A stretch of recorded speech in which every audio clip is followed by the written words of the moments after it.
채권형 펀드는 주식형 펀드보다 기대 수익률이 높지 않은 것이 보통입니다. 그런데 이젠 투자자들의 눈높이가 낮아지면서 채권형 펀드만한 투자 대안도 찾아보기가 어렵습니다. 운용 안정성도 높지만 수익률도 주식형 펀드 못지 않은 것으로 나타났습니다. 김종학 기자가 취재했습니다. 저금리가 장기화되면서 채권형 펀드에 대한 투자자들의 인식이 크게 달라지고 있습니다.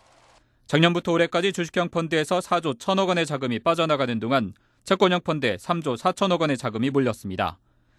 금리가 낮은 국채, 회사채 등에 주로 투자하지만 1년 수익률도 4.9%로 1%에 그친 주식형 펀드보다 높습니다. 우리나라뿐만 아니라 유럽, 중국 등 주요 국가들이 경기 부양과 환율 방어를 위해 금리 인하에 나선 덕분에 채권형 펀드 수익률이 오른 겁니다. 국내 채권형 펀드뿐만 아니라 해외 채권형 펀드도 1년 평균 수익률이 3.28%, 3년 수익률은 16.4%로 국내 주식형 펀드보다 수익률이 높습니다.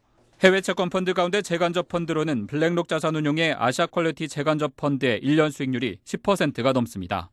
국내 운용사가 직접 운용하는 해외 채권 펀드 중에는 미래에셋 글로벌 다이나믹 펀드 수익률이 1년 평균 5%, 3년 평균 15%로 가장 높고 자금 유입 규모도 상위권을 차지했습니다. 해외 채권형 펀드는 우리나라 국채보다 수익성이 높은 다른 나라 국채나 자산에 분산 투자하는 효과가 있어 앞으로 수익률도 기대할 만하다는 평가입니다. 올해는 그 국채 금리가 움직여서 돈을 벌 수 있는 장은 아니기 때문에 신용 위험이 있는 것들을 좀 더 많이 투자해야 된다라고 생각하고 있고요. 그렇지만 이게 분명히 이제 유가라든지 아니면 지정학적 위험 때문에 진폭이 있을 것 같고 또 그거를 이용하는 이제 국가들도 있습니다. 이제 그 사이에 왔다 갔다 하는 진폭이 분명히 있을 거기 때문에 원금 손실 부담은 줄이고 수익을 조금 더 높이고 싶다면 채권 혼합 펀드도 고려할 만합니다. 채권 혼합형 펀드는 주로 퇴직연금과 같은 장기 투자 목적의 상품으로 국내형은 1년 수익률이 최고 15%, 해외형은 20% 안팎에 달합니다. 시중은행의 예금 금리가 연 2%까지 떨어진 걸 감안하면 중위험, 중수익 상품인 주가연계증권 ELS와 견줄 만한 성적입니다.